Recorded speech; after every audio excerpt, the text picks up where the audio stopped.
Hello, everyone, and welcome back to the Alien versus Predator Galaxy podcast. This is episode 172, and I am Adam Zeller, aka RidgeTop, joined as usual by Aaron Percival, aka Corporal Hicks.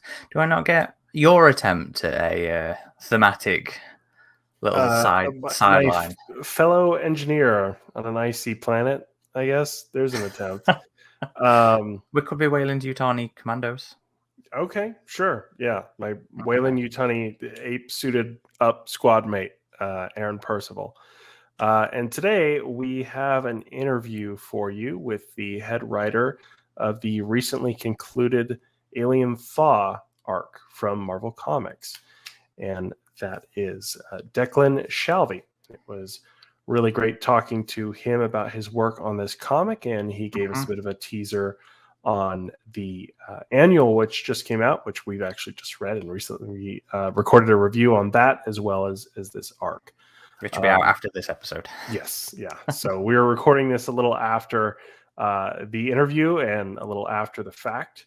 You might notice if you're watching this, it is nighttime for me, and it is early in the morning for Aaron. So yeah, this one's been a logistical nightmare, yes, but we've got there. But we're finally doing it. So just don't worry 2 minutes that, before and after the interview. Everything else is all done. So yeah. But don't worry about that. So just for you all listening or watching, hope you enjoy the interview.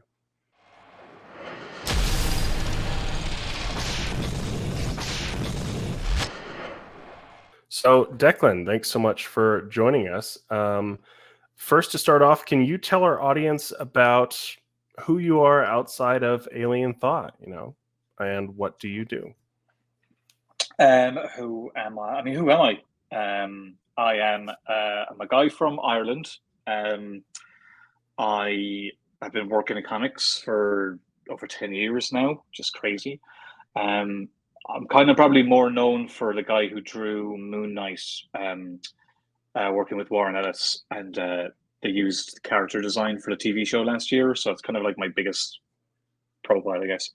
But I've been working primarily as an artist for years, and I kind of transitioned more into writing in the last 5 years, I guess. And I've written stuff like Deadpool vs. Old Man Logan at Marvel, a lot of creator-owned stuff.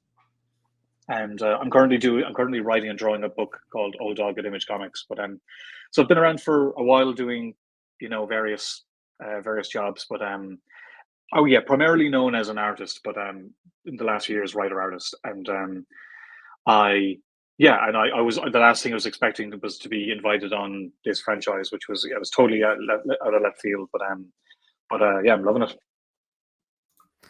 So one of our traditions on the podcast is to ask our guests about the first time they ever encountered the creature we're talking about. So do you remember the first time the alien entered your life? Was it through one of the films, or did you experience it in another way? Yeah, it would have been the films. I mean, Alien was out 78, 79? 79. 79, yeah. So I wasn't even born.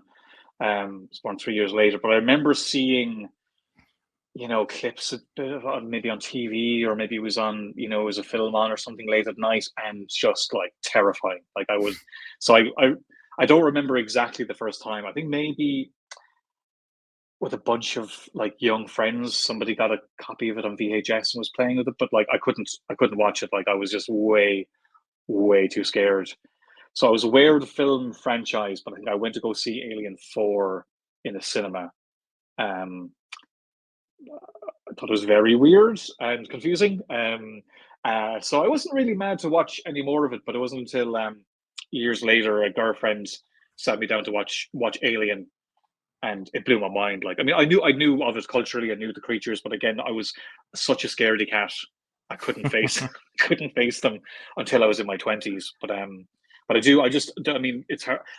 I think definitely the Geiger. I think there was like Geiger art book out, especially when I was in college. Geiger would have been huge. When I was in art college, everybody loved H.R. Geiger, so of course, a lot of that stuff went around. But I just that monster design just grabs you the first time you see it. So it was more of a looming thing that terrified me from a young age. It's funny that. So, did you go see Resurrection in the cinema?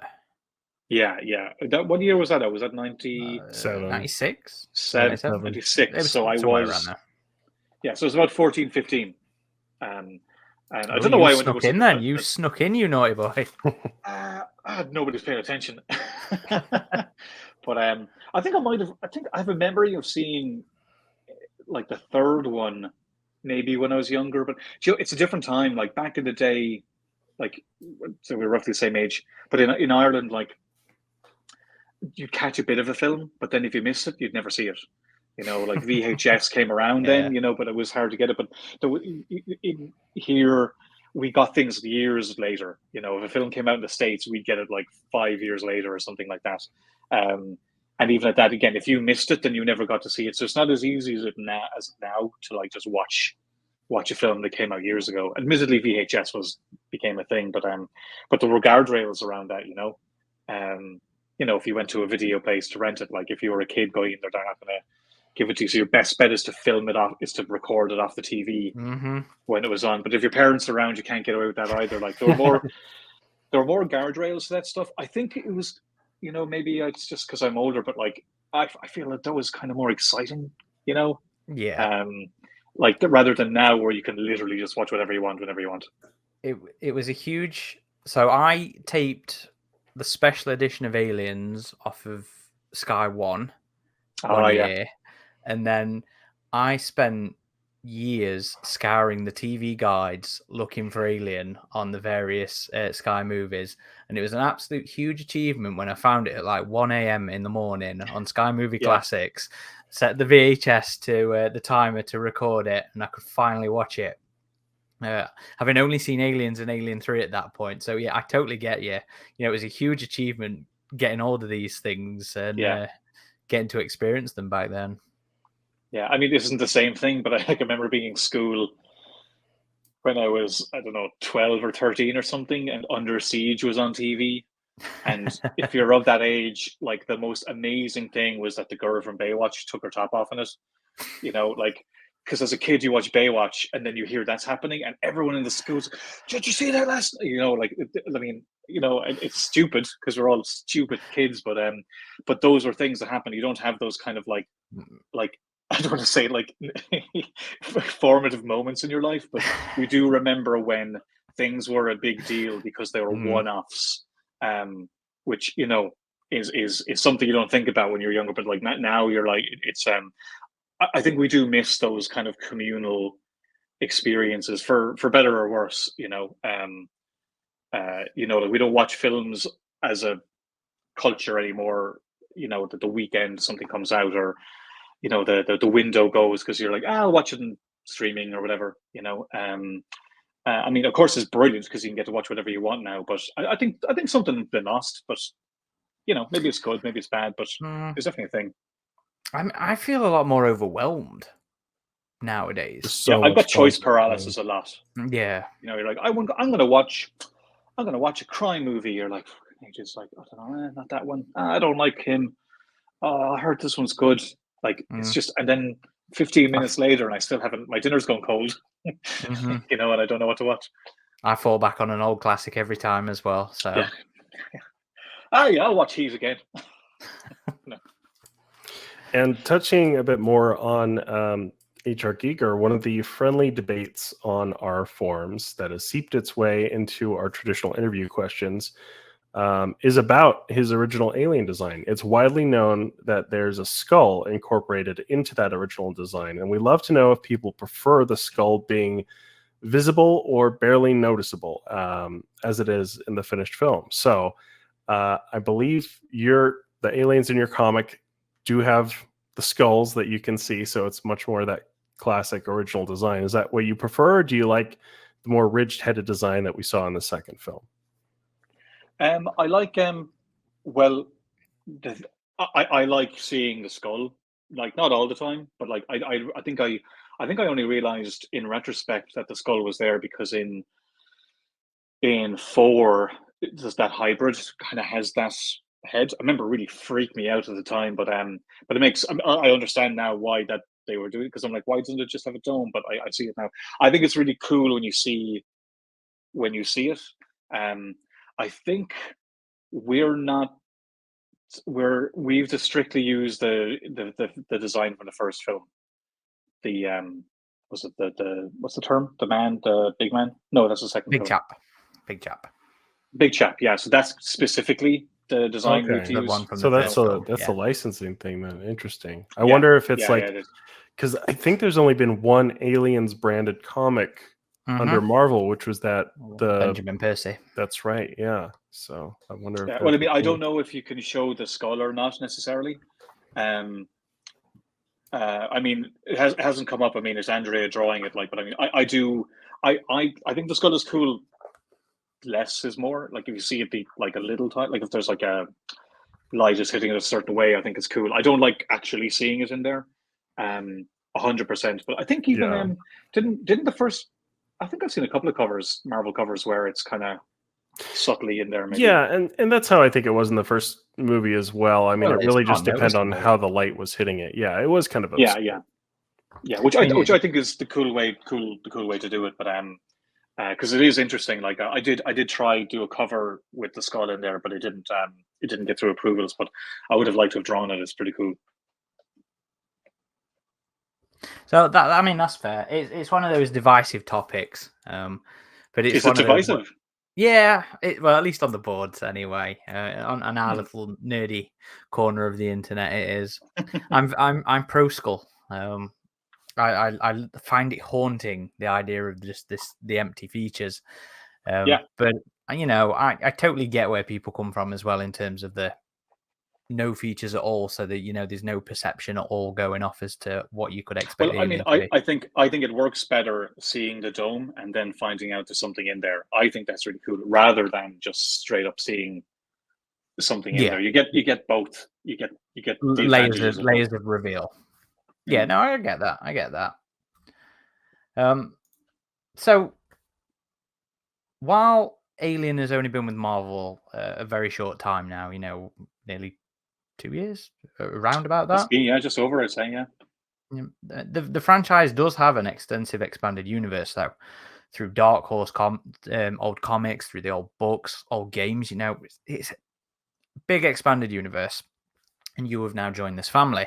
How familiar were you with the previous novels or comics or games or what have you before you started working on Thaw?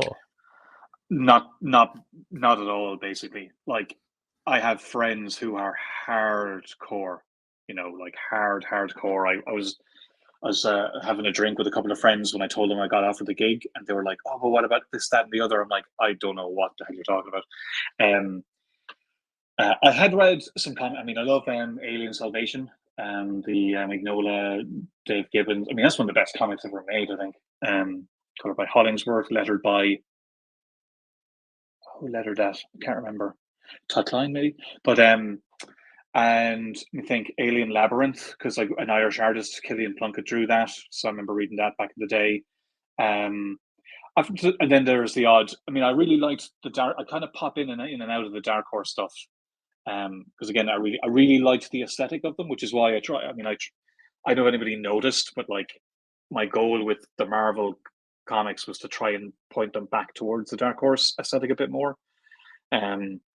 Just because when you look at the films, they're so dark and slimy and hot and sweaty, and you know, I think a lot of comic art can get very kind of slick looking, and which is fine. I mean, especially for like something like superheroes, but I definitely wanted a kind of a gritty or aesthetic to those. So the Dark Horse stuff I'm quite affectionate about, but I mean, Marvel sent me pretty much everything that had been published, because Marvel have republished the Dark Horse stuff as compendiums. And have you seen them? Yeah, So Marvel sent me original years volumes. Pardon? The original years volumes, I think they're calling them. Okay, right. I mean, they sent me like the PDFs. Like, there was so much stuff, but my feeling was when I worked on Moon Knight with Warren Ellis, I remember talking to him, and he said he read the first 6 issues of Moon Knight and nothing else. And I was like, "Oh wow, you didn't? There's so much Moon Knight. Like, why didn't you read more?" He was like, "I just wanted to get to the core of the concept and not get bogged down by everything else, and just do my version of that." And I thought that was a much healthier way to approach it.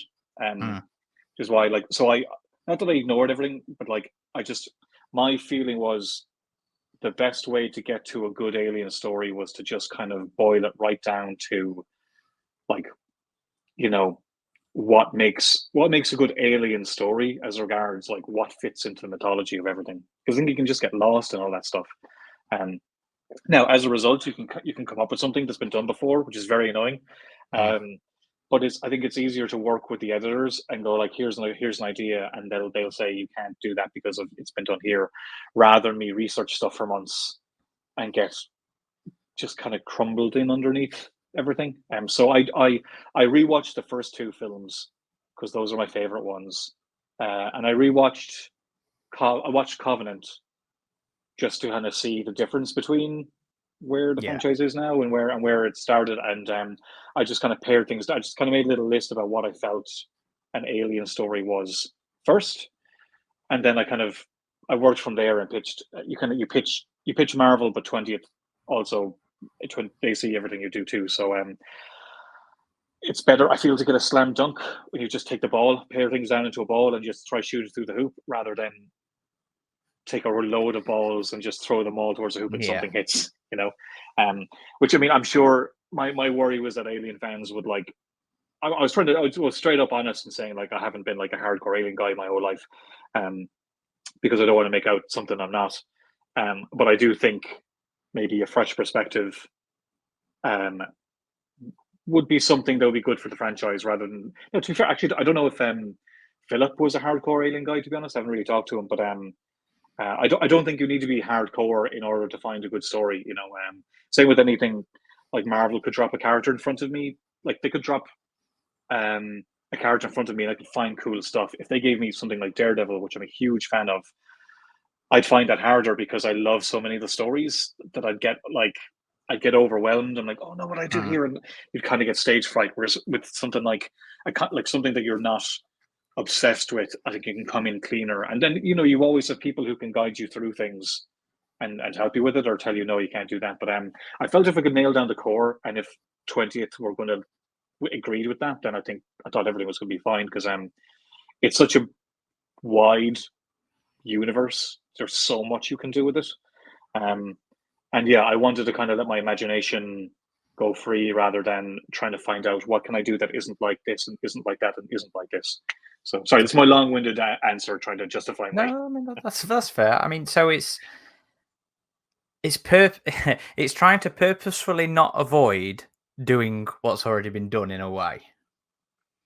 Yeah, well, also like not like we're saying about choice paralysis. You Yeah. can kind of have idea paralysis, where if you've read every single thing, then everything you're going to come up with is in the context of something else.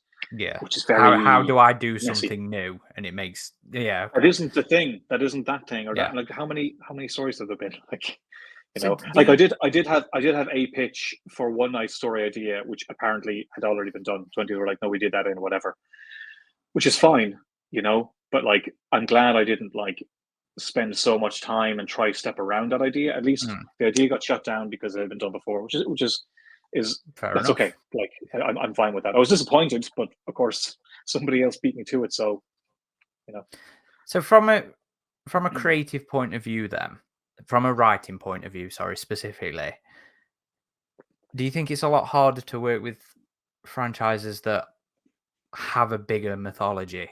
Do you think it's daunting for like Star Wars or Star Trek creatives to come in there and have to be aware of all this stuff that's taken place? I don't know, because I think there's pluses and negatives. Like, the negatives are what I was just saying to you.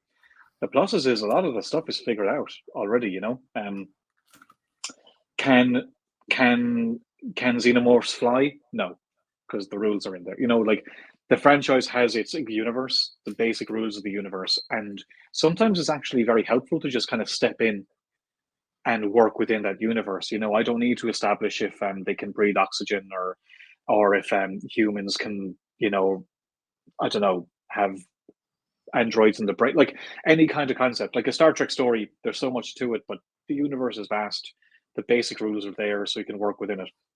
If I had to come up with a whole new concept, a whole new science fiction concept, all the world building takes a long time. You know, I do a lot of creator-owned stuff, and tough thing is like, how do you introduce this world to a reader in a way that isn't like really boring and just talks to you all the time?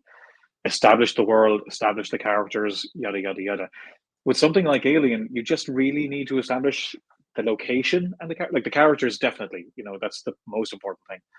But Xenomorph on an ice planet, boom, like the work's kind of already there. It's just a matter of how you tell the story. Some rules can be a little conflicting. Like I did have some kind of not problems, ideas that 20th would have shut down because it didn't work for some other story that I didn't know about. It was from a novel or something, but those things aren't so bad either, because you can come up with creative solutions. Like I try and take work for hire gigs as an opportunity to work like with the obstacles rather than against the obstacles. If that makes sense. So sorry I'm not really answering your question properly. Like it depends really is the answer. Sometimes it's good, sometimes it's bad, sometimes it's both. Yeah. I think it depends is a general answer for pretty much anything as well these days. Yeah, sorry. That's it's not the best answer, but but I think it's more interesting that way too. At the same time, if you have the attitude of like, this is my genius and blah blah blah, blah, like you're gonna have a big problem, because at the end of the day, 20th it's their baby, and it's Marvel's baby, and you're getting to play with the toys, and I love playing with toys. Is great, but you can't break them. No, of course. And it was Matt Hollingsworth who'd done the colours. Yeah, I knew that. Clem Robbins did the lettering. Oh, okay, Clem Robbins. Okay. And that's something classic. I mean, Dave Gibbons writing, Mignola drawing. Oh man. Yeah, I mean, it's a very popular comic in the. Well, just because it's a brilliant comic, regardless of it being like a good Aliens comic, it's just a brilliant comic. You're right. And I do actually. One thing I think maybe was I talking to you before about like how I loved how what Warren did with the Aliens when they did a crossover with Stormwatch. Did you ever read that? Not me, because I've never really. Okay, I must have done another interview. Sorry, I'm mixing them up. But I remember I liked Stormwatch. The Wildstorm books. Did you ever read Aliens versus Stormwatch? I didn't personally. It seems like the sort of thing you'd read, though, Adam. Do you ever read the Wildstorm?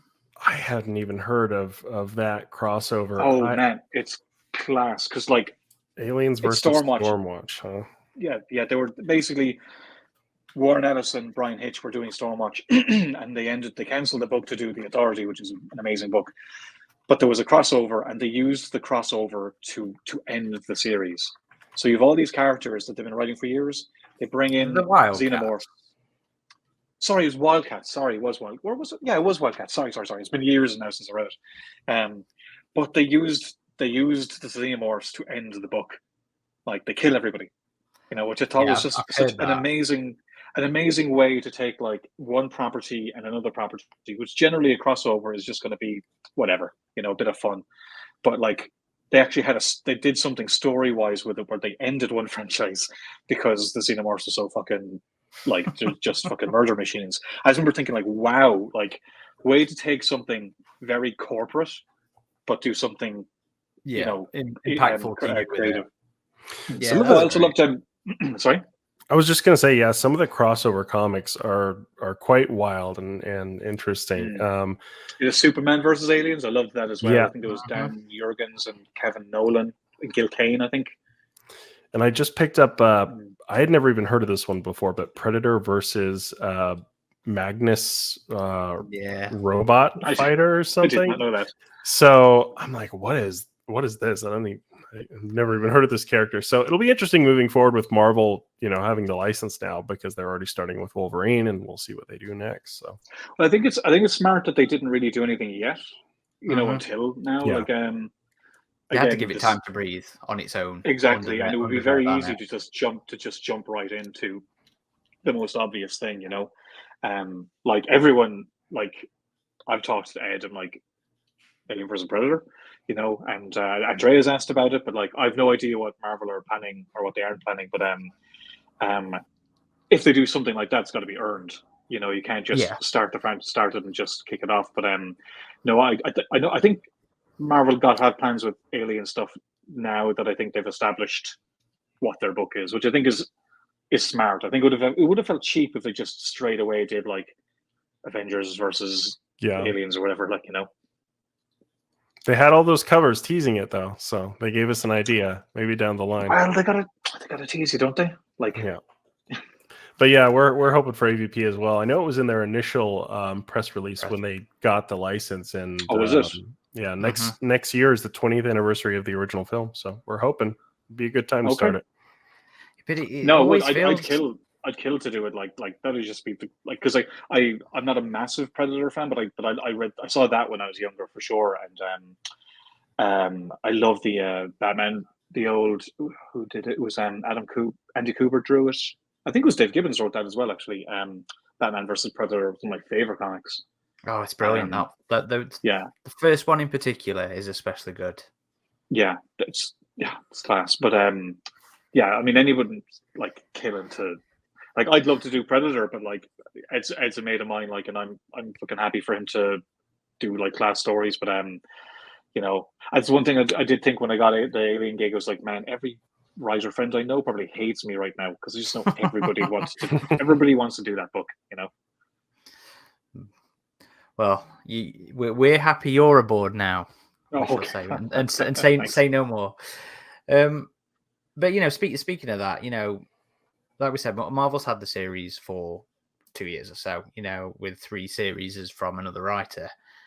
You've come on board with the 4th arc, titled Thaw. I always sound like I'm saying Thor when I say Thor. It's just your accent.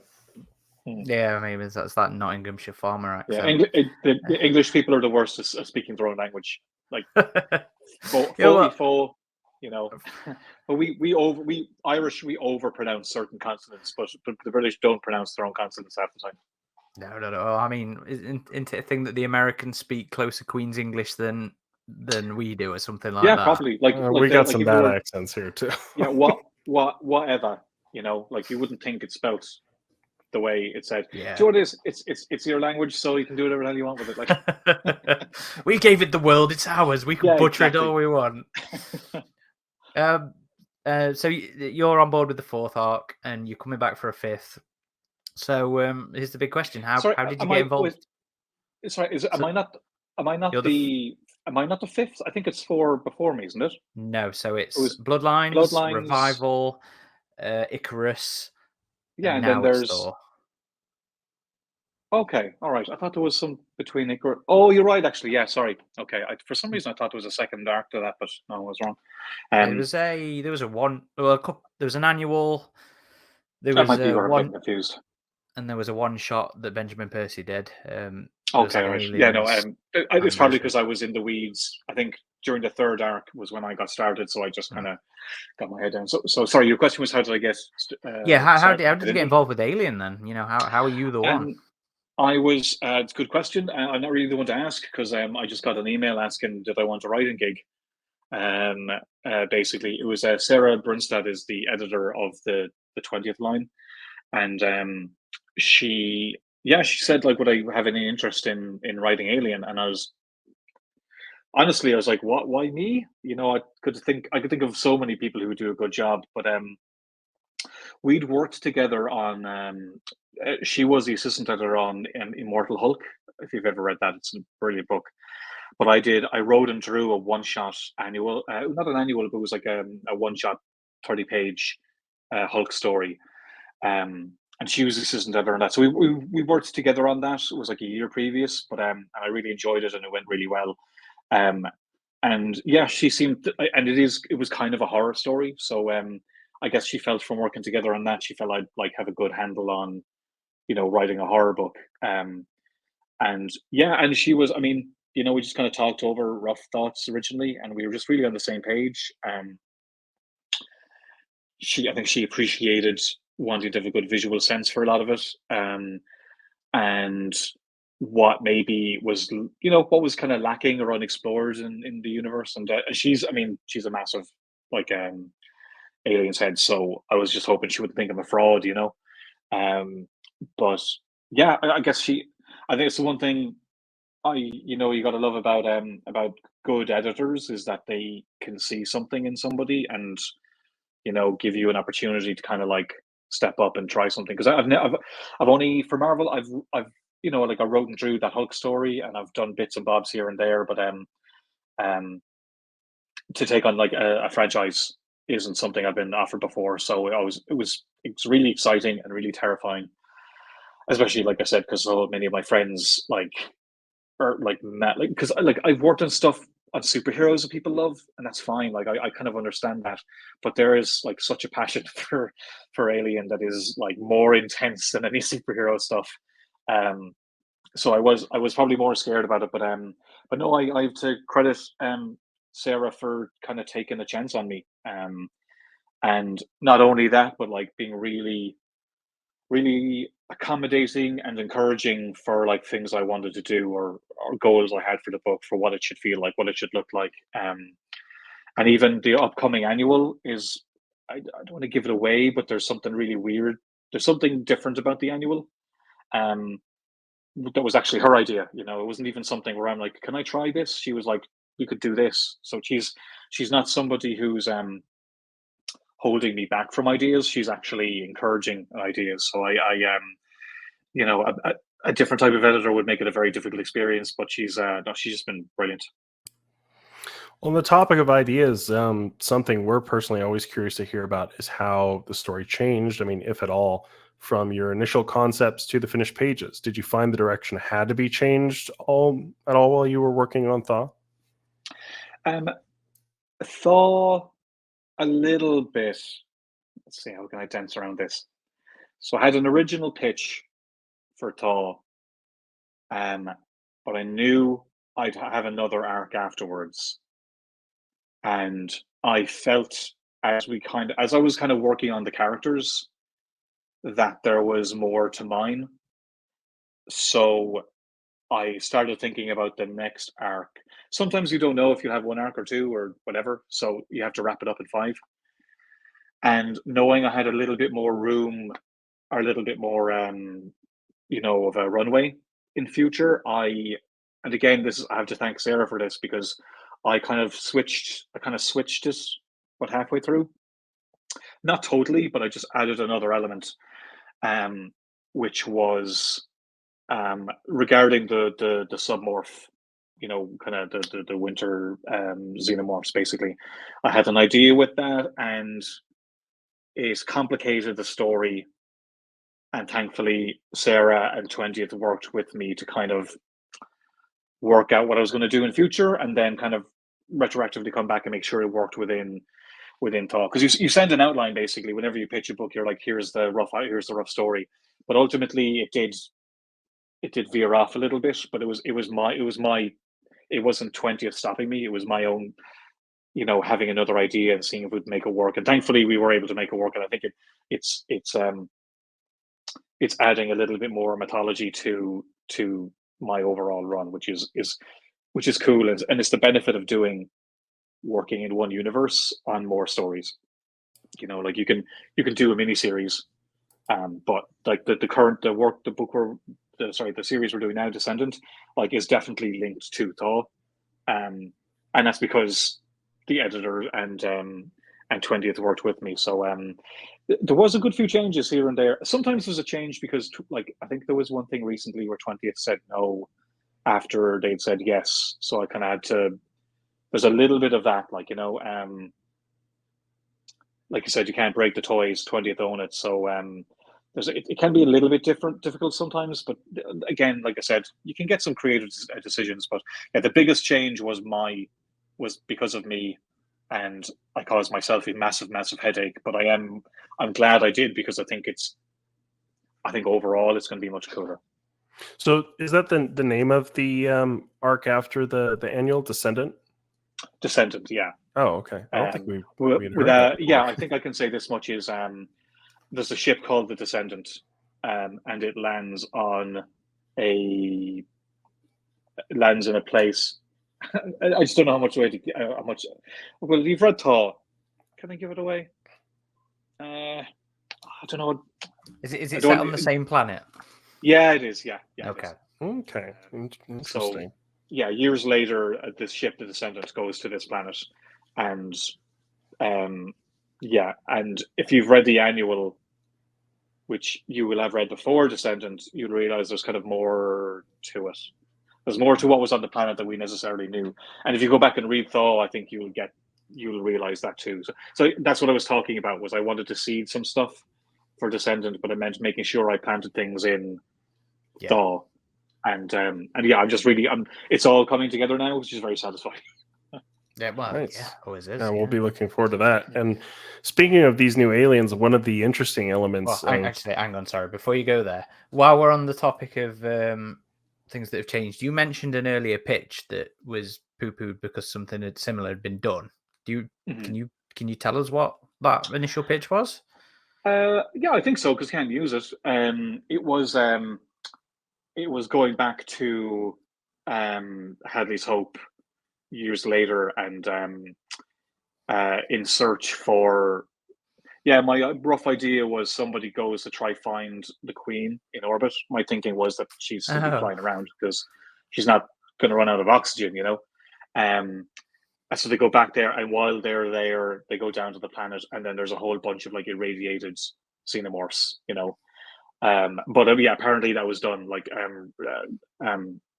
irradiated xenomorphs has been done before. So isn't the It's aliens what one Benjamin shot? Percy did. Yeah, it's what Percy did under Marvel. The Queen in orbit thing, that's an interesting idea, though. Yeah, that hasn't been done. Although there has been... I mean, it was shot. I think it's okay to say because it was shot down, but I just thought like because in the first film the alien was destroyed in the the thruster fire, but like in the second one she's just floating through space, so there's nothing to say she's if it was a human they'd be dead, but an alien queen. But that was really my way to kind of get an alien queen in there. But there's one in the annual, so I mean, there's not just one queen, admittedly. But I like you were saying about like working within the universe. Like it's nice to try and interconnect things where you can. Like even there's a reference to Project Alpha in issue 1 of Thaw, because that was it. When Sarah offered me the book, she said, "Look, you can follow on directly from stuff that Philip had done, or you can do your own thing. It's up to you," which is what I liked. I liked that, they're not going like, "Look, this is the Marvel Comics version, and you can only do X, Y, and Z." It was actually a fairly open brief, which I quite liked. And I thought it would be interesting to follow on from some stuff from Philip, but I think I just figured if this is my one shot to do something, I prefer just kind of move over somewhere else in the world and do my own story. But again, it is Marvel's Alien universe, so I wanted to have that small little bit of interconnectivity. There's something in Descendant as well that connects to Bloodlines, but just in a small way, just to kind of show that like this is all the same world, but it's not directly affected by it. If that makes sense. Still having those connective tissues without being, overwhelmed by it. Yeah, like in a lot of the Star Wars stuff, you see that, which is cool when it's done. I feel like when it's a small thing, it's great. When it's a big thing, it's not so great. Is it cool that Anakin is in the background? Sure, but when he's there talking and he's got a CG face and everything, the novelty wears off fast. Somebody's watching a new series, huh? I haven't. Yeah, I mean, I watched it. I'm not even that much of a Star Wars guy, but it is interesting. Like that's why I think it's good to kind of jump within the threads rather than necessarily just jump right on one. Like if I get to do more alien stories, like I actually might be interesting to go back and look at one of Philip's arcs and kind of take something out of there. Like I liked the idea of the kind of synth strike force. So like do more synth stuff would be interesting. But then again, there's some stuff in my pitch and 20 to shoot it down. So it's always a risk between, do I want to push interconnectivity, or is that only going to end up being like a trip that I fall over? So that was actually another benefit I think of doing Thaw in just another part of the universe, because at least the only problems are real my story problems rather than having to worry about other people's stories. But also I think that's cool. Like if I get to do more aliens, like I'm glad this arc is connected to a descendant will be connected to Thaw. I like that as a reader.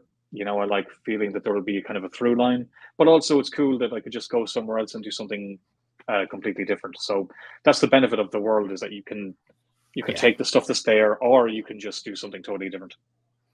No, agreed. Adam, you may go back. Okay, I'll continue this question. Sorry. So one of the interesting elements of the alien is the DNA reflex and the flexibility it gives storytellers such as yourself to do something different with a creature. Alien Thought introduced a new variation of the alien that Andrea Brocadero, that was correct, right? Ricardo, I think. Ricardo, okay, has called a Wintermorph. I do think that's a cool name, by the way. In some of the sketches, yeah, it's wrong pronoun. he's shared online. Actually, it's a submorph. I don't know where. Oh, submorph. Okay. Yeah. So Okay. In the scripts, is it submorph then? It should be anyway. Okay. I think Wintermorph was a first name I gave it in the script, but it should have been changed to submorph because it didn't make sense for. I was like, I think it sounds cool, but they're like, it's not winter on the planet; it's just cold. It's always like that. Yeah, It is a cool name, though. It is cool, but I thought submorph worked because it's like it's underground and sub-zero temperatures. I felt like it kind of worked those two ways, but I was humming and hawing between the both of them. Okay, but sorry, could you tell us a bit more about their development and perhaps tease a little about what you'll be doing with this variant alien in the future? Sorry, what was the first bit? If you could just tell us a bit about the development of this alternate kind of xenomorph. Yeah, well, I think was it even. I'm trying to remember where they part of the original pitch, but I can't actually remember now at this stage. Sorry, but you're trying to do something new with the franchise, but there's also there are some guardrails with 20th because it's their job to protect it. And I think I was told that they were encouraging of like hybrid type creatures, and I wasn't going. Actually, I wasn't going to do anything like that originally because I thought it wouldn't be okay. I figured that they'd be very protective of that stuff, but it turned out they weren't. I was like, well, actually, that kind of opens up some more doors, and also like my problem with the Xenomorph is that the more you use it, the less scary it gets. Which is why it's so like you barely see a Xenomorph in the first issue, was because I felt like it needed to build up to that kind of reveal, and I felt it would be good to add a third element. Like there's the humans and there's the Xenomorphs. I just thought a third element would add more of some complexity there and give them something to fight that isn't humans who they can easily kill, And yeah, so I talked with Marvel about it a bit, and they were up for it. And Andrea was like chomping at the bit to do an original design, because he's, like you said, he's read every single bloody thing. And I wanted to give. He was such an Alien fan. I wanted to give him something that was his as part of the franchise, rather than just drawing other stuff in it. So it kind of solved 3 different problems for me. But then the issue was like, what are they? And I think that is what caused me all the problems afterwards. Was I couldn't just come up with the hybrid.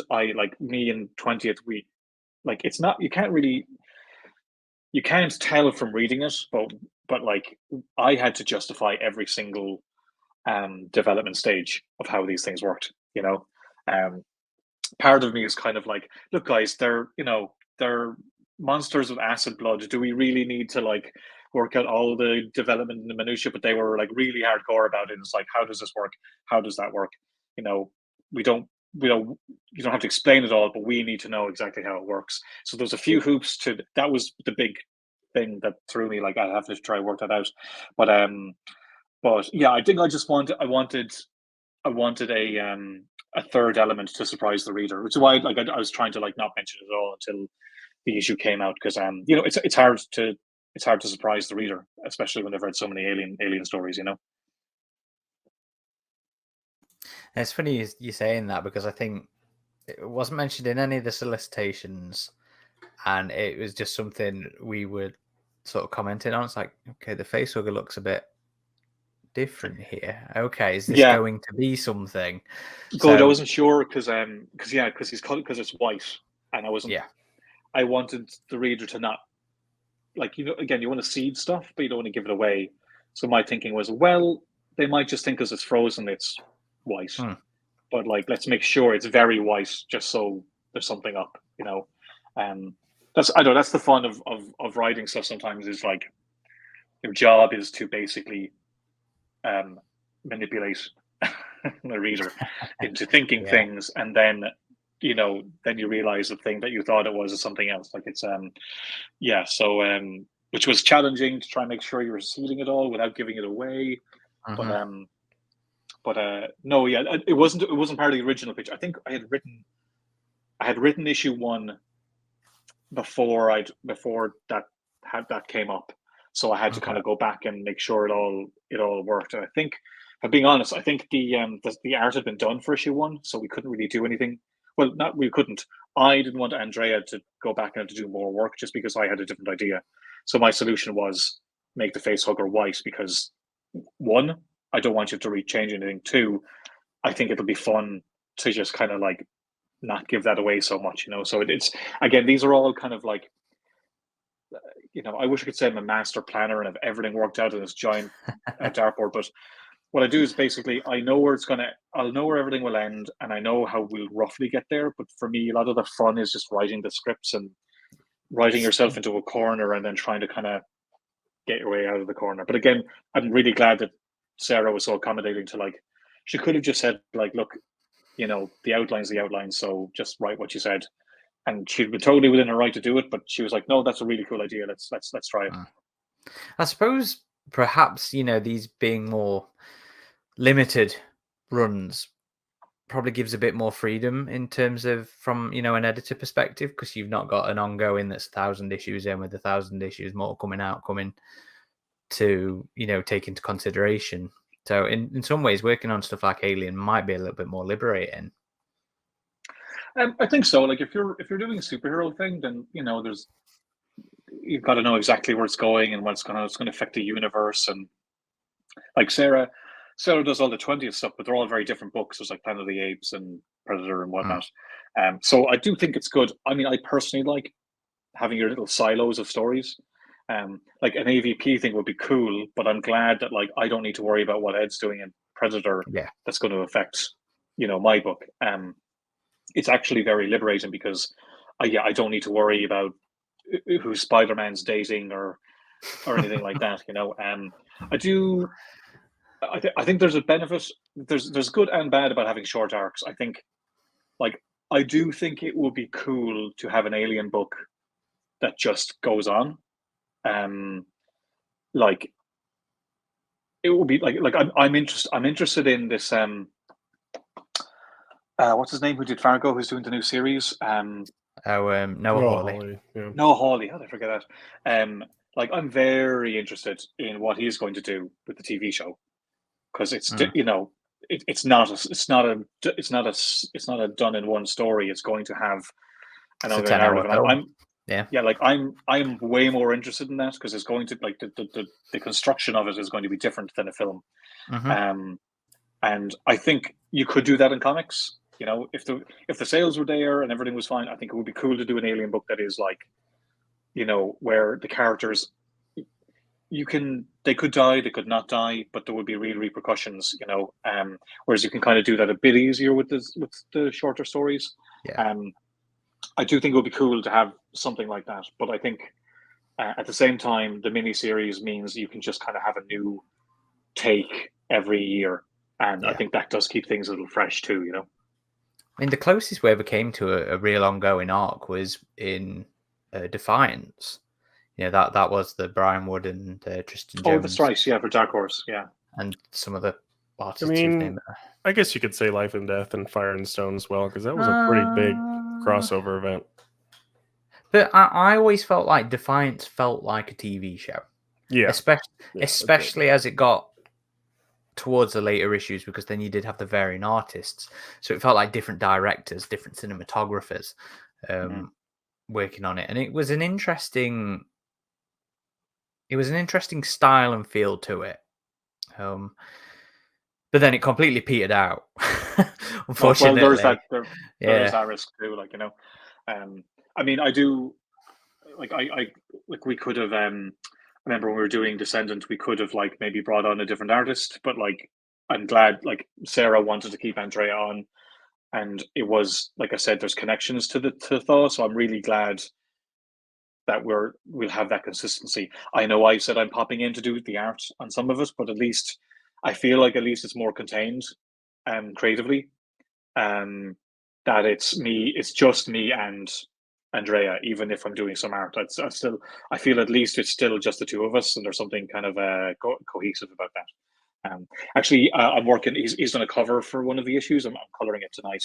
Nice. Because yeah, we could give it to a colorist, but I'm like, actually, it'd be kind of cool to just jam with Andrea's work by coloring it, you know. And again, Sarah was like cool with it, so it's nice. A lot of the stuff where on other books you think that you'd be cut off and limited. There's just been a really nice creative back and forth with everybody on this.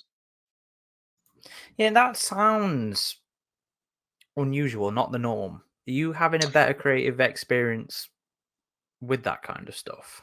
Yeah, I mean, I can't complain too much. I haven't really been on a lot of stuff where it's like absolutely not. I think maybe in the olden days, editorial would have been a lot more have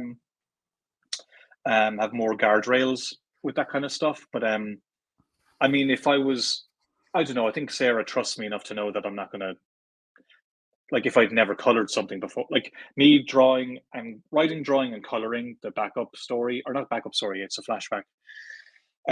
You know, I've already done that with her with Hulk, so she knows I can do it. You know, I think there'll definitely be more trepidatious if you're completely unproven, but I think Sarah knows I'll deliver on what I'll say I'll do. So I've earned a little bit of trust there, or maybe somebody else wouldn't have. I think editors are definitely going to be a little bit more nervous with newer talents because, you know, it's unproven. Yeah, you're unproven, and you don't have the experience to know if they'll follow through. Like, you know, that's huge in comics. Yeah. Okay, that's fair. So one of the things you mentioned as a writer, you know, in manipulating your audience, led nicely into this one. You know, during the earlier parts of the comic, you know, the first issue in particular, I went back and I was reading through my, my comments as I was reading along, and because of the focus on family, on the human characters, you know, there's real strong focus on family there. I'm completely off base in the end, but you know, I felt that there was going to be focus on the aliens retrieving the facehugger that was, those guys had found. Couldn't have been more wrong, but you know that was just the way the story was making me think it was going to go as it went along. Do you think? I'm curious to know. Do you think there's any sort of like space for that kind of narrative with the aliens? Do you mean from the vampire's point of view? That bit in, I don't know if you've ever been in The Simpsons, where Otto is looking through all these books. He's like, "Oh, awesome! Do you have anything from the vampire's point of view?" That's in my head. Sorry, Well, but perhaps not. Perhaps not like that, but more like, you know, the facehugger was the alien's family in that regards, and you know he was going. That you had this big. You had all the panels of, you know, all the aliens under the water and starting to move, and it looked like they were going specifically for that. And in my head, I was like, they've took its, you know, well, progeny. I may disagree, but I would feel that they wouldn't really be so territorial about a facehugger. If it was a queen or something to protect the herd, I could see that. But like, facehuggers seem to be fairly what's the word I'm looking for? Disposable. You know, because they make so many are made. Also, it also, if you read the story, there's more than just one facehugger. Like it happens to be one they find, but there's more in the ice. I didn't know that at the time. Oh, sure, no, of course, but like you're not supposed to Yeah. know, like No. But no, I mean, like there was the the you with something like I think you have to be careful with something like, say, the Xenomorphs, that the more you're in their head, the less interesting they are. To me, they're scarier as this kind of unknown element where you don't really know where they came from or how they or what they're going to do. And I'm not saying there wouldn't be room to do that, but I think they're not really thoughtful creatures. They work on instinct more than anything else. Now, there's an argument that they would instinctively want to protect a facehugger or something, but I just think their facehuggers are a means to an end more than, say, the Queen is or other drones. I will say the annual. I may as well plug the annual, for God's sake. It's out in November, but like the annual is very different. It's more like a National Geographic documentary. There's no humans. It's just monsters. So it's like watching monsters in the wild. Yeah. And I think that shows how animalistic they are.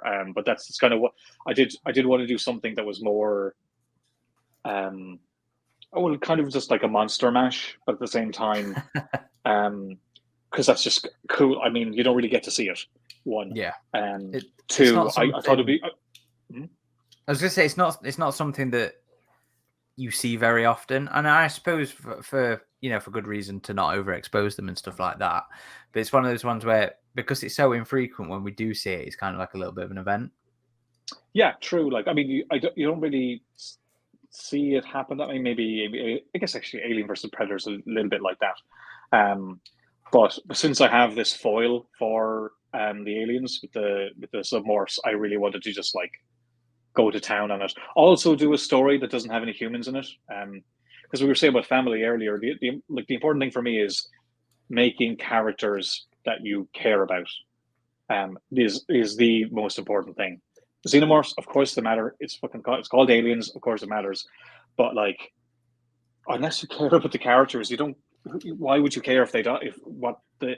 If you're rooting for the alien, you've kind of done a bad job. If you know what I mean. I don't know. I think it depends. I think there might be a story where we could do that. Okay, but there might be a story, but like without naming, specific projects, there's plenty. There's examples of projects where I am so don't care about the characters. I do not care if the aliens even kill them.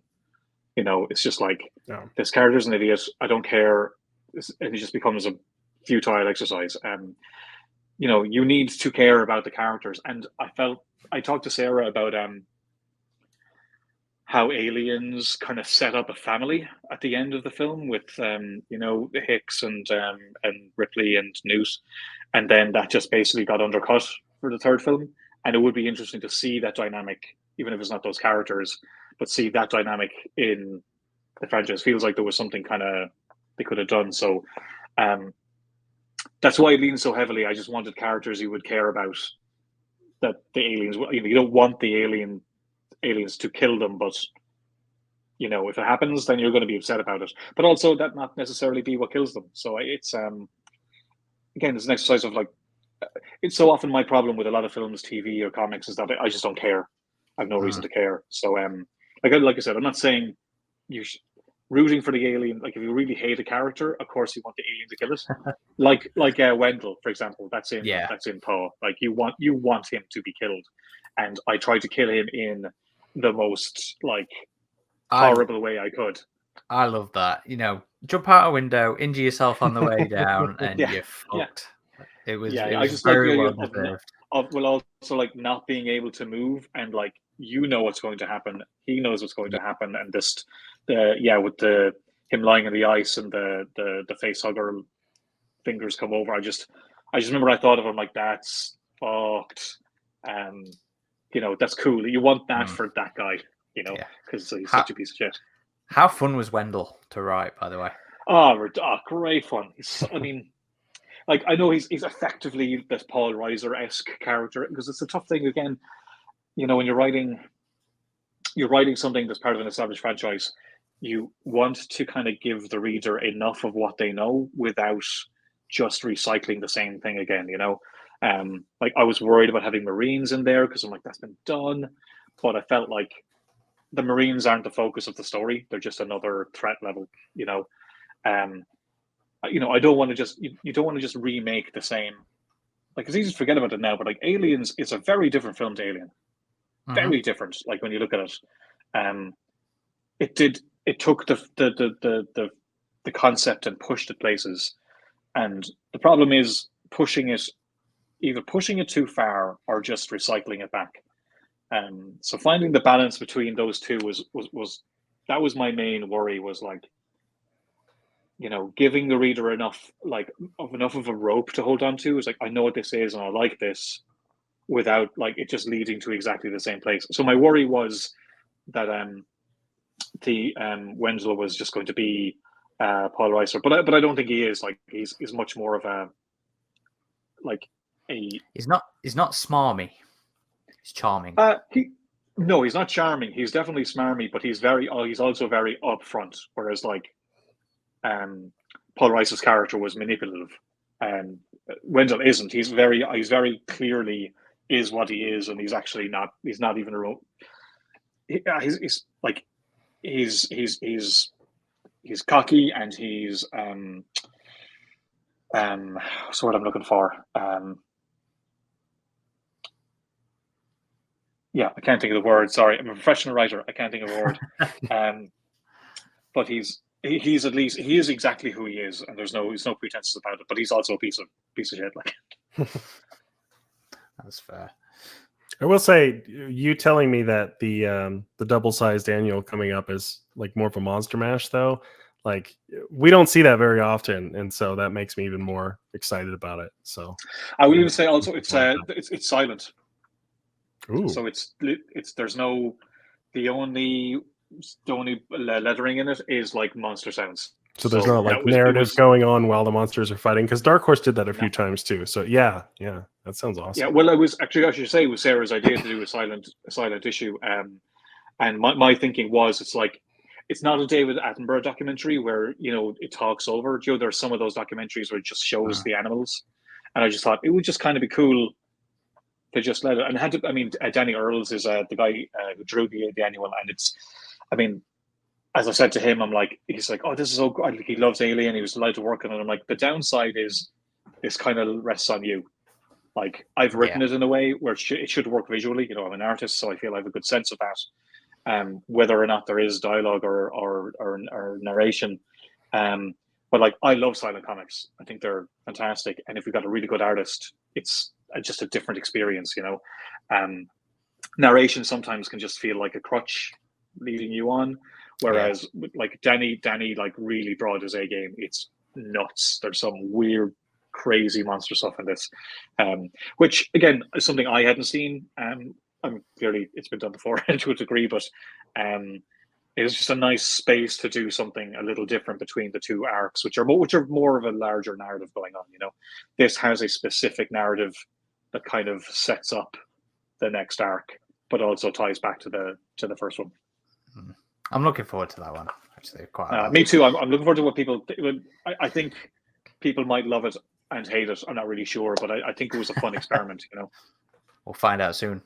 We decided to hold off doing our review podcast for the annual. I was like, it's gonna be out soon. Let's wait for the annual first and rock up with that. It's out next month, isn't it? 10th start of October, I think. Okay. Yeah. So you mentioned your background as an artist, informing a little bit about what you were doing. How much did that play into Thaw when you had things like that fucking awesome panel of the POV sort of the face sort of looking out through the chest cavity and stuff like that? How much of that was you going, this will be fucking awesome for Andrea? Enjoy. Well, it wasn't. It was like, oh man, I'd love to draw this. There was a lot of, especially the beginning, because I would say what my one of my strengths is that I think I've a fairly good visual sensibilities, and the cool thing about writing for somebody is that you come up with cool stuff you think in your head, and you give it to somebody, and they come up and they like make it even better. That's really, really cool. It's cool from a writer's point of view. It sucks from an artist's point of view because you're like, oh crap, they did it way better than I would have done it. But when I was starting to write it, I was thinking like, oh, man, I wish I was drawing this, which I think is a good sign that I was enjoying the writing. You know what I mean? I wouldn't, if I didn't like what I was writing, I wouldn't have been like, I don't want to draw this. But then when I saw Andrea's pages come in, and again, like, there's so much world building in the art that I don't have to write. You know, I can write that they're on a ship. That's fine. He draws the ship with the same, the same, like what I was saying earlier on, the same. He understands how all the environments, how ships, what they look like, what the screens look like. There was one.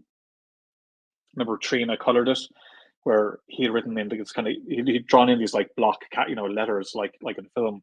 But Trina was such a fan of the film, she knew to invert it so that the black was like the white screen was black and the black lettering was bright green. Like those old computer model. I'm like, man, like that stuff does so much work to put the reader in the world than like whatever the hell I write into descriptions. So when the pages started coming in, I'm like, oh wait, yeah, he's so good at this stuff naturally. That's something I would really, really have to work at. I'd have to work so hard to get all that stuff right. But he's just, it's like he's already in that world. Like he adds in little Easter eggs from the isolation game, stuff like that. Like he's he does so much world building in the art.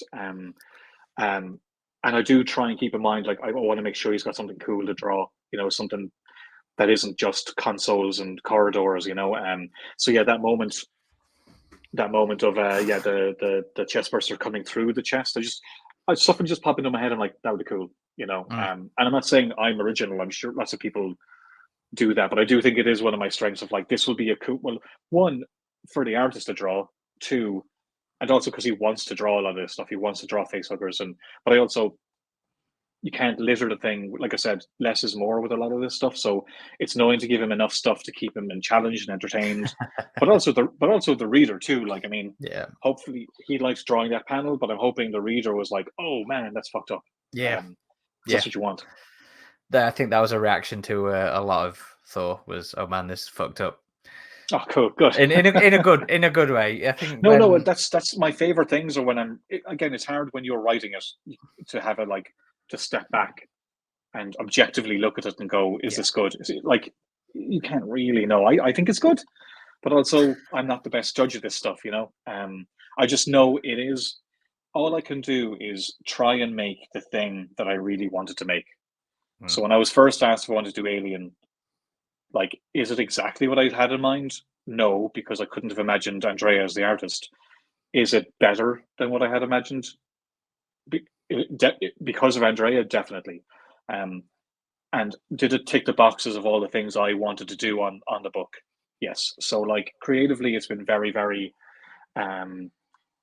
satisfying. I mean, like, I wouldn't be drawing those pages in this new arc if I thought that this book wasn't going the way I wanted it to go. Arguably, I'm putting more of my own stamp on it than I deserve because, again, Andrea has done all this amazing stuff. So I just I'm so glad like it went the way that it did, because you never know, it could have been an artist who was terrible that I didn't like, and I'd have to go like, yeah, he's great, I really like his stuff. Although I can genuinely say like how much of a surprise and well, not a surprise, because he did an image book, a kind of a sci-fi image book. When he was on the book, I looked up his stuff, and he had done an image book that was very. I looked at his stuff, and I could tell he was basically already drawing an Alien book. Because that's what he really wanted to do. So when I knew he was doing the book, it was like nobody else could have done what he did because he had such a passion for it. But sorry, I'm rambling now. Just because. No, you are more than welcome to. So you mentioned a worry about military characters in this. Now I know it's mostly an aesthetic element, but I was fucking grinning when Wendell's crew showed up in the Alien 3 ape suits. I think it's an impractical as fuck design in the film, but it is some of my favorite costuming in the entire series. So I was fucking I was beaming. Was that something you'd written in, or was that Andrea going, you know what, Andrea. these would be cool? Andrea. Okay. I mean, I was just gonna. I think I just said that they were in some winter gear for whatever is appropriate. But then he sent the reference. I'd completely forgotten about it. I'm like, that looks class, but like I know that's going to be hard to draw because I can see it, and I wouldn't want to draw it. You know, like again, like there's things I would have done to make my life easier on that book if I was drawing it, and he doesn't do any of it. He just puts it all in there. No, he showed he had the models, like he has The the NECA toy, figures. the figures. Yeah. Yeah, so he had all the reference. He was like, "Would you mind?" I'm like, I think it would be class, but you'd have to run it up to ask the editor, and yeah, they were fine with it. So I think they look so cool. Oh, there you go. Not a NECA one. This is the Eagle Moss one, but yeah. Yeah, I think he has the he's the NECA one. But no, it's savage, but like it's a fairly detailed design, you know. But no, that man's insane, and he just made his life harder. I But mean, it looks class. It was cool to see because in Alien 3, they're just kind of faceless mercenaries, but in the comic, like they take off their helmets and we get to know them a little bit as characters. So Yeah, that's something we really hadn't seen with that particular design before. So, And it well, also makes it's tough because well, they do take one, they take them off when they're inside because I think it would be very impractical for them to draw that through the whole thing. But also it's impractical for them to be standing around, you know, in those things. So you get to kind of, you know, you get the best of both worlds. Also, you know, it would be very hard to draw a book with those characters always in those suits, always talking, because one, you wouldn't know who they are. Two, you know, it's an artist thing, but knowing where to kind of place them and know who is who each time, like it would have been a mess. But like for that opening scene, especially, it's just so cool to see them. Like they're way more imposing. It's way more chilling and weird. No, it's great. That's another thing. Like I said, like Andrea fills in those like I wouldn't say gaps because I don't need to know that, but it's just that like I said, it's just that additive tissue that like Yeah. someone who really knows the franchise is going to go like, oh, cool. Like it's not all about it. It's not a plot point. It's not that important, but it's just nice little, you know, informative thing through the story. But like I want to take credit for it, but it was totally Andrea. Well, it sort of deals with like the point you were saying earlier of I didn't want it just to be Marines. You know, like I said, it's an entirely aesthetic thing, but it sets them entirely apart from a nerdy fan point of view. Like you're saying, you know, I'm sat there fucking giddy as fuck that this random ass design showed up and it's already set them apart from it being But just also, another Marine. if someone doesn't know all the lore, like say me, and I was picking up the book, I wouldn't know that that's connected, but I would still think it like visually, it's so cool. You know, Yeah. ideally, that's what I want. I want to be doing something that will be anybody can read, you know, but also like hardcore fans are going to enjoy it too. Like you know, you can't do it for one or the other. I mean, you can, but I mean, you can do it for always just trying to get like new people and ignore the stuff that came before, which is going to piss off the people who've been supporting it for years. But also, you could only do it for those people and completely alienate anybody who might actually want to get on board. Like, there's a sweet spot in the middle, and that's, I try aim for that. Yeah, that's fair. I mean, maybe that's already answering our next question, which would be, what do you consider the most challenging part of writing for the Alien franchise, if not that? It probably is that. I think once I figured out my approach to what an alien story is, it actually was very freeing because I felt like as long as I apply those things, I'm okay. You know,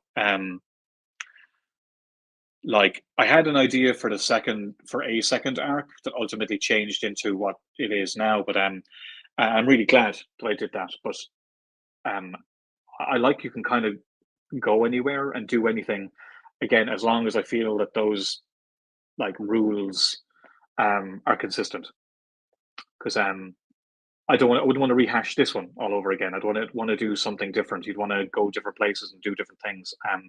But I think that's what it was for me, is finding that through line of doing some of telling a story that the hardcore guys are going to like, while also telling a story that like I would read, without knowing all the ins and the outs.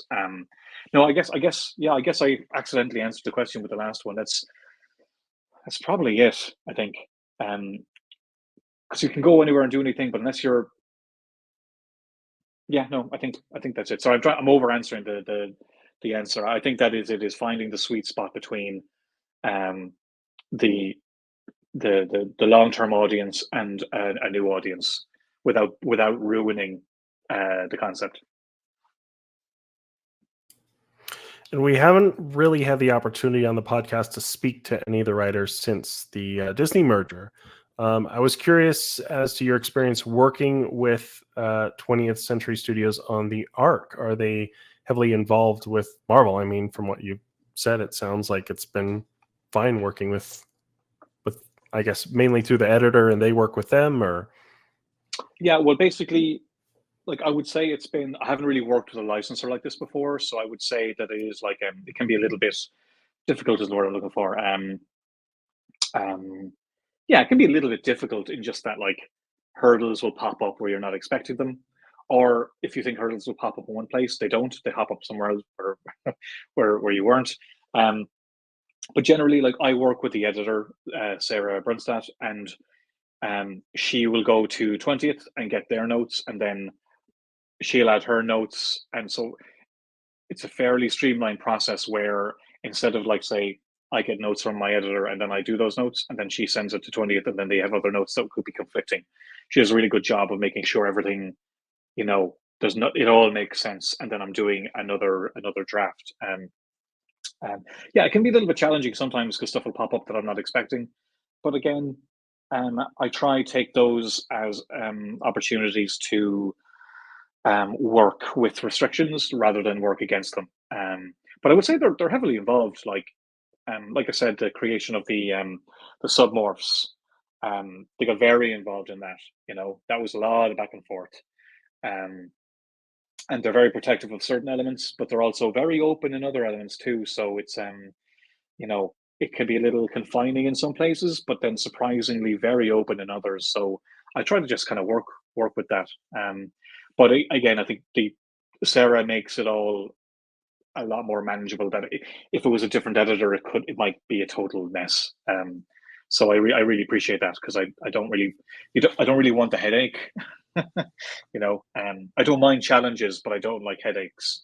And I think that's what happens on this book, is that I get some challenges, but not a lot of headaches. it is interesting that they rebranded the comics with like 20th Century Studios logo, because it was just like straight Marvel before. I wonder if it was like they were worried it might be too associated with superheroes or what. I mean, I don't know, to be honest, but that would make sense. I think it's kind of cool to be part of an imprint. Like I know what age you guys are. Like when I was growing up, there's things like Vertigo and even Wildstorm, stuff like that. Like companies had imprints where it's a publisher, but they have their own little kind of cool things. I know it's very nostalgic, maybe, but I do like the idea. But I guess it makes sense from a branding point of view. I think as long as my worries that the cover design, the trade dress would become too dominant on the covers, because I do covers too, so I'm very aware of some things too. Years ago, Marvel were doing Marvel Now, and they had like a red band at the bottom of every comic. So all of a sudden, you had to be very aware that if you're drawing a cover, you need a little bit more space at the bottom to put that branding in. That was a bit of a pain in the arse. Yeah, I don't know what their reason is for it, but I think it's kind of cool. Like Marvel do a lot of books, so there's nothing wrong with them having a little, like, it shouldn't. I mean, look, you shouldn't, because there's swearing in Alien, so I don't want a kid who's reading Spider-Man to read that book. Yeah. So I don't think there's anything wrong with separating it a bit, but and making it its own line. I think it's probably pretty smart to do overall, but again, I have no idea why. I think wasn't that something we expected early on when the Marvel news dropped? Weren't we expecting like some sort of imprint like they used on Punisher or something like that? Yeah, because they had the Marvel Knights before, because we were all worried that it was not going to be as adult as it was before, and the first issue was plenty adult with its content. But yeah, I mean, I know I don't think we were expecting that. They changed it for I think there are other 20th century properties like Planet of the Apes. They changed it as well. But yeah, I think they started with Planet of the Apes, and because remember Thaw, when I was doing the variant cover for Thaw, that wasn't an issue, the branding, but thankfully it fit okay. But I think they launched it with Planet of the Apes, and then Alien fell, our Thaw storyline fell within it. So you did a variant for Thaw then. What issue was your variant? Issue 1, it was just okay. the face hugger in the ice. Oh, gotcha. Okay. Yeah, I did a variant for the annual before, which was a Xenomorph, and I did a cover for Hulk, which was a Hulk versus a Xenomorph.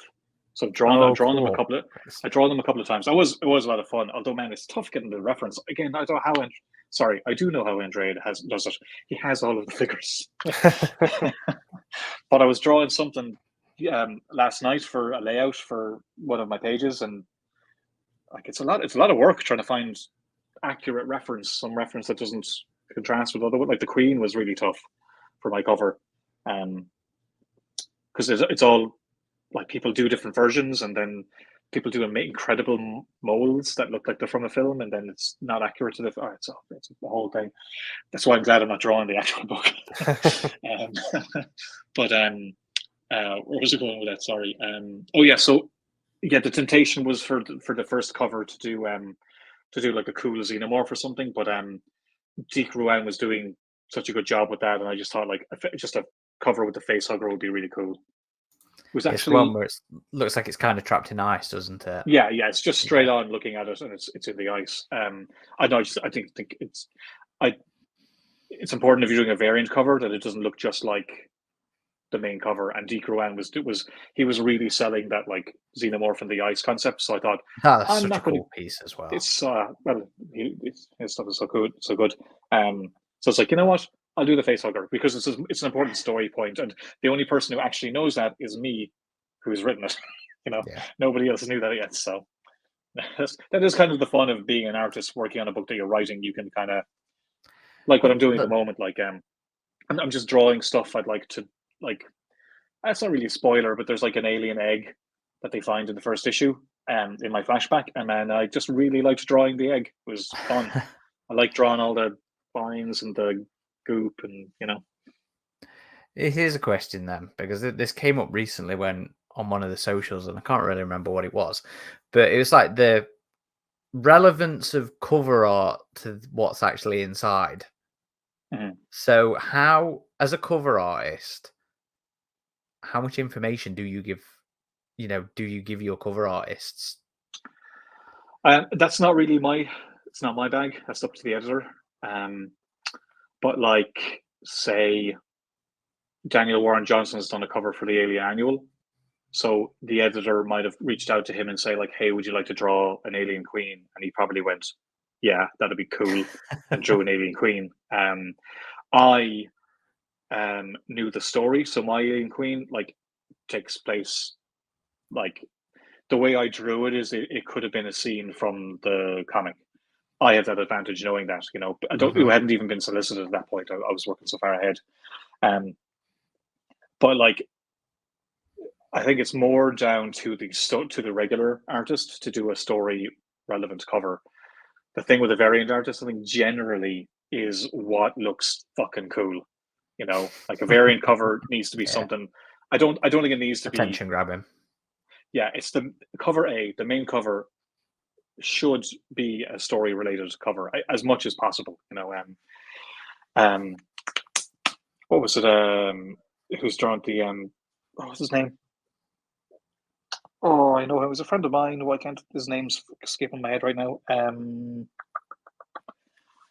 was drawn the next arc. Oh, it's embarrassing. He's literally a friend of mine.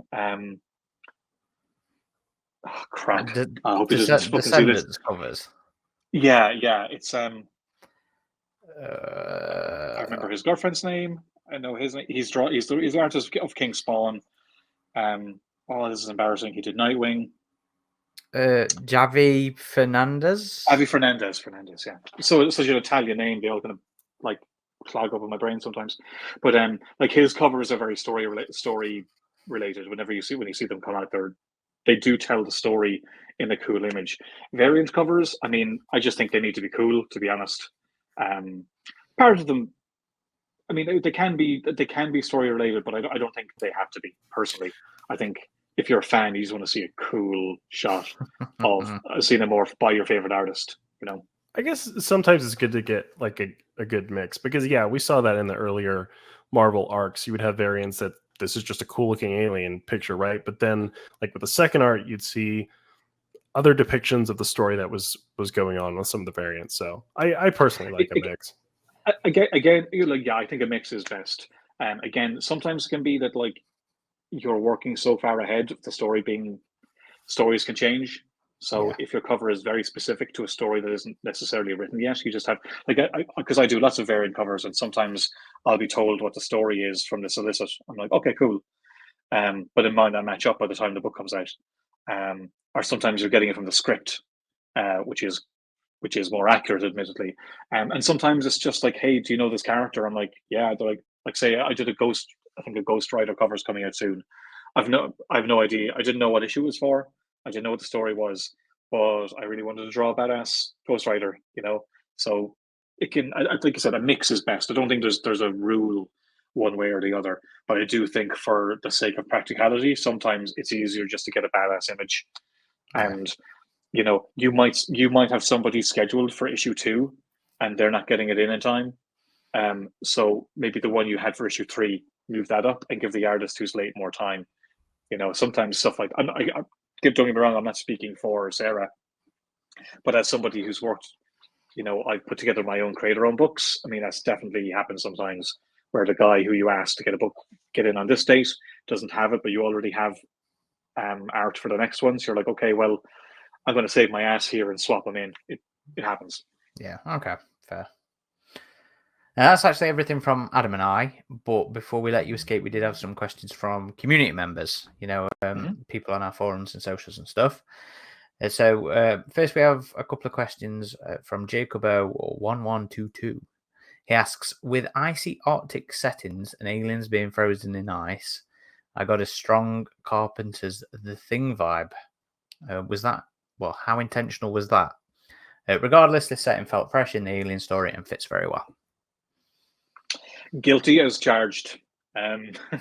Well, it became that. I think I kind of pitched it to 20th as Alien meets The Thing. And I pitched Descendant as Alien meets The Abyss. Okay, you got me intrigued with that. Yeah, and there's definitely a James Cameron, you know, link in there. Yeah, well, it wasn't originally that in my head. It was I had talked to Sarah, and she had made a very good point about how, you know, it's interesting to see the Xenomorph in a for lack of a better phrase, alien environment, as in something that it doesn't fit. Yeah. And she mentioned the Icarus arc. No, sorry, not the Icarus arc. The sorry, what was the second one called? Revival. Yeah. Yeah, Revival. Like the Mark Aspinall covers where it's in the cornfield. Like that's a good example of like, what the hell is that doing there? You know, rather being like in a cave or something. So that was in my mind. And again, like I said, I'm kind of visually minded. So I was like, what would be a cool thing to see it in? And I just thought of the Xenomorph in the snow, and The Thing came to mind. So like, you know, especially the first issue is very The Thing. It kind of goes off in another way, but like, you know, I thought it was a good place to start from. Body horror, you know, the aesthetic matched the kind of, like, I could imagine a Dark Horse comic of The Thing. Like, I don't know what it is, but I can kind of already see it in my head, you know. So that's where I was going from, especially wanting a very strong visual, you know, approach to the book. So yeah, so I guilty. It's not thematically linked or anything, and I didn't like try, you know, name characters or anything kind of as obvious as that. But it definitely had that. I was trying to project that aesthetic onto the book for sure. Yeah, glad you liked it. Yeah, no, it was a cool setting for it for sure. I actually just saw the thing in an art house cinema the other night. I'd never seen it in theaters before. Oh, I cool. love that movie, but that's one of the few horror movies that can like actually freak me out a little bit. Yeah, that bit with the pushes through and the Yeah, but awesome movie. Jacob O1122 also asks, this story focused more on survival of one family and their situation, which I love. However, there are continued themes of aliens and black goo being Promethean fire that attracts people to use it to upgrade themselves, leading to their demise. And boy, does this aspect get a dark turn in the story. Anyway, was that a conscious continuation of those ideas that Philip Kennedy Johnson introduced, or was it coincidence? Or maybe there are some guidelines from Marvel to tackle with it. No, it's coincidence. In that, well, there's a family aspect to it, but I'm not too interested in the origin stuff. I would say that kind of kills it a little bit for me. A lot of I saw Prometheus in the cinema, and didn't love it. Like it was interesting, but the more you know about the creature, I think the less interesting it is. I mean, not that I'm changing anything. It's in the lore, but it wasn't something I was too interested in getting into. Like I said, less is more for me.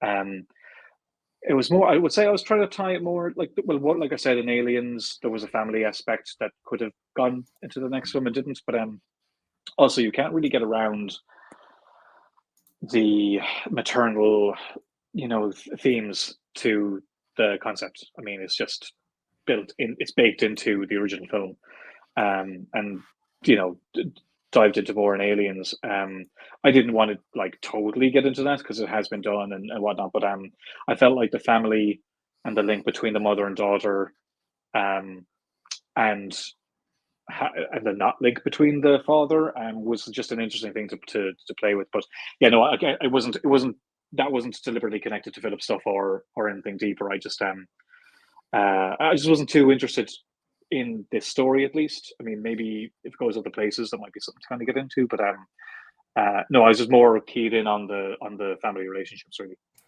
I mean, there were some really interesting and atypical aspects that were, I guess, ripe for exploration in the Alien universe. The fact that one of these family members is an android, but is also, I mean, apparently in a romantic relationship with a mother character, and that was something we saw explored in a recent book, Inferno's Fall. Those kind of themes of like androids are this intelligent and advanced, the relationships they have with humans, like what could happen there, I find interesting. But not only that, the fact that this mother character was having a hybrid child that she utilized some of the xenomorph to, I guess, keep alive because of complications in the pregnancy. Like it apparently, I guess, didn't survive at the end of the story, but I was very curious about it. Like, well, where could this have gone, with their relationship to the alien? But I think you're right. I think honestly, the prequels do get a bit divisive because I do feel they reveal a lot. But and now you got me rambling here, but like I think that you can explore the alien a bit and ask interesting questions and kind of expand that lore without giving too much away. Like the comic Dust to Dust does kind of what you were talking about earlier, Aaron, with the whole facehugger family relationship. It's like, well, there's some questions too, like Alien Resurrection. It's like, are they smarter than we give them credit for? So I could definitely understand the question, like, well, do they actually have an emotional attachment of any variety? So I don't know. I will say, without giving anything away, like there are some things you just can't do. From 20th, like there's some things you'll do in 20th will be like, we don't want anyone to think X, Y, and Z. So sometimes, like I said, creatively that leads to challenges, but it also just means there's some things that like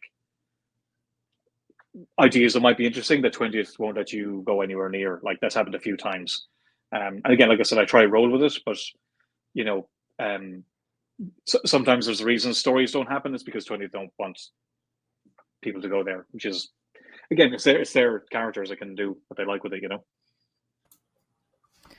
And speaking of the hybrid child, So another one of our members, still collating, is curious about that, that whole thing. Obviously, Adam mentioned that the motivation was more in terms of her having complications and wanting to use the alien's healing factor to help it survive. But still collating, like, where the hell did that idea come from? Well, just trying to think what I can't say. The story could have gone somewhere else, but I got some notes back, so I had to kind of change where I was going with it. But I wanted there to be a kind of a shitty good guy in it. If that makes sense, like she's not a bad person, but good people make bad choices. The shades of grey. They're the Yeah, best characters. They're the best characters. Absolutely. And there was only 3 characters. I knew that Dayton was going to be a synth, so was that was that always baked into it from the start?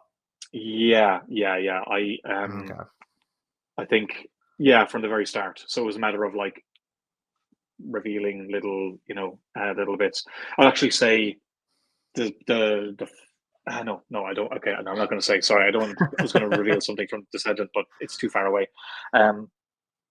But no, I had a story of him and where he comes from in mind. And well, I think originally it was just that it was going to be a family. That was the first concept. But once I started writing the characters, I just thought this would be cool, because there's always some kind of reveal. There's always some kind of synth reveal. That was one of the rules. Was like there needs to be a synth somehow. And I just thought that was a really good way to do it and complicate their backstory more. And also, again, the family, like, they don't always get along. And, I didn't want Sasha to be this, like, brilliant kid who's great at everything, even though she's quite smart and capable. She's kind of a dick to her dad.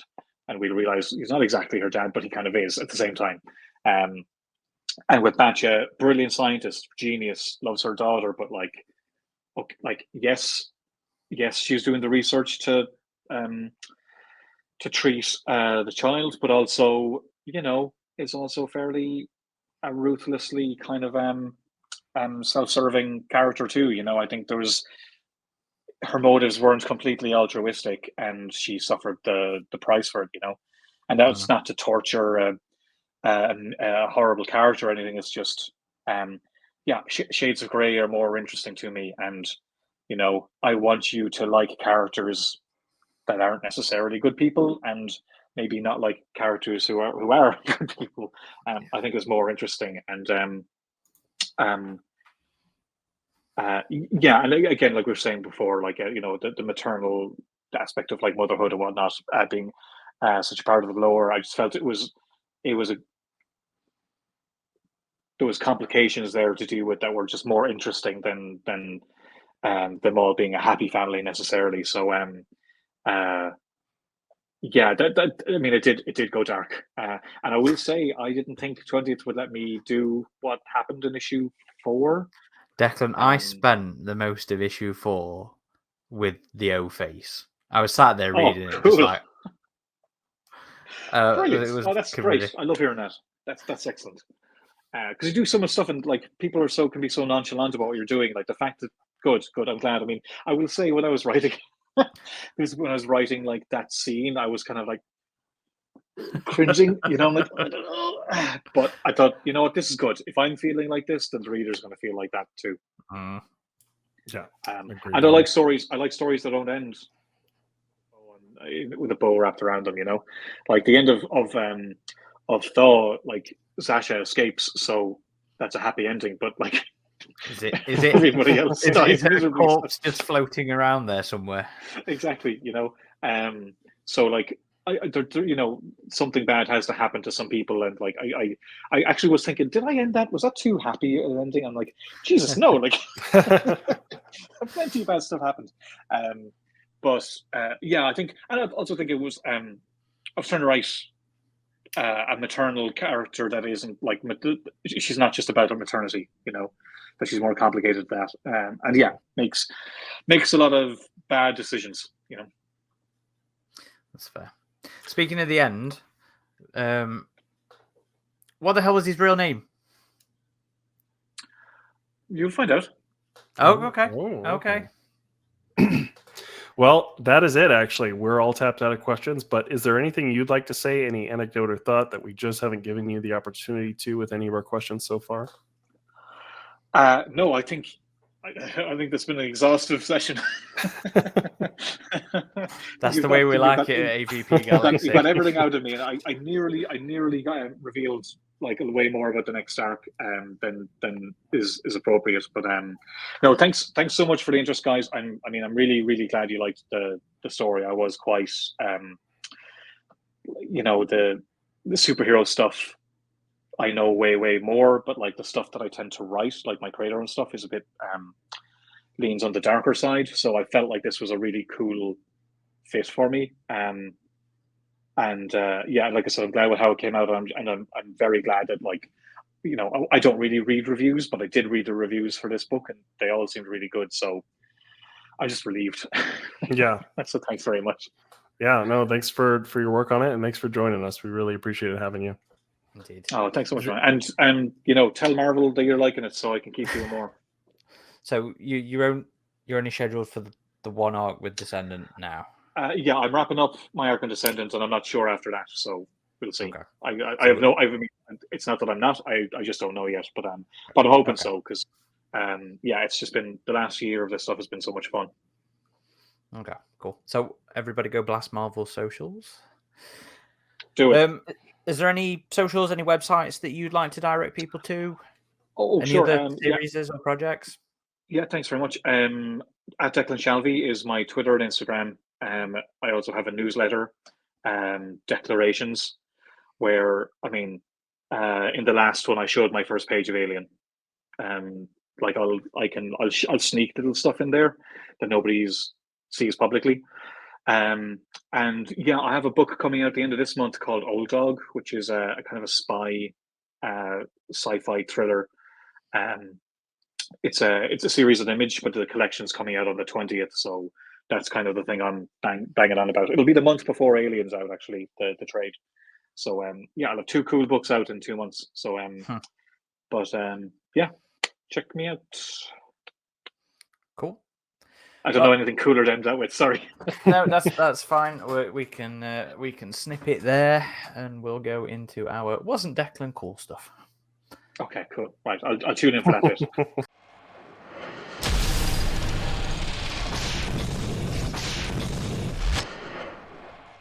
And that was our interview with Declan Shalvey. Hope you enjoyed that watch or listen.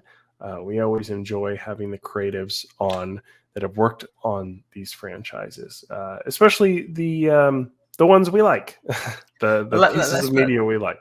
Let's be fair. The only ones we talk to are the people behind the things that we like. Yeah. Well, modern day. It's usually who we reach out to. So. But yeah, if you would like to check out our website, you can always find us at avpgalaxy.net, where we have more interviews, more podcast episodes, editorials, reviews, and we have recently launched our Patreon. So if you'd like to support what we do here at AvP Galaxy, just head on over to patreon.com/AvP Galaxy. And we've had a pretty good launch already, and we're very grateful to those of you who have already signed up for Patreon subscriptions. I am just going to go ahead and read y'all off right now as a personal thanks to all of you. So Aaron, you get the first thank you in our tier 3, which is the Praetorians and Elders, followed by Acid Rain 161, Bending Light, Chris Dazinger, Hunter Getz. I asked him how to pronounce his last name this time. Lucas, Sarah Evans, Tom Painter, Xeno Hunter 5669, Xenopred Alien, Zarnold Quigley, and now we are on to the tier 2, which is our Warriors and Hunters. Anon, Chris Osbrooks, Christian Matsky, Darkness, Javar Wayman, Josh Cambrian, Sinon Sogekihai, Sizzy, Swinerider, The Batman, Zach Walker, and now to our tier 1s are Facehuggers and Youngbloods, Ian Aiello, JF Bolvin, and Steve Patterson. Thank you so much for supporting us here at AvP Galaxy. We very much appreciate it. Indeed. definitely. I was very surprised at the response we had to the Patreon launch, and very thankful and grateful for it, because you're already helping us. We've already paid for 2 first passes on podcast edits, so it's already making a difference, and thank you. And Aaron is less grumpy, and that makes my life better too. So don't make my life better. I still have to keep on his ass. But anyway, thank you very much. Yes, definitely. Well, if you would like to follow us on social media as well, we are on all the major platforms: Facebook, X, Instagram, and Threads. If you'd like to follow me personally, it's at RidgeTop21 on both X and Instagram. How about you, Aaron? I'm at _Corporal Hicks on X, Twitter. X is still too weird. It's Twitter. Yeah, come on, we're never going to get used to that, are we? Well, until next time, thanks everybody. This has been RidgeTop and Corporal Hicks signing off.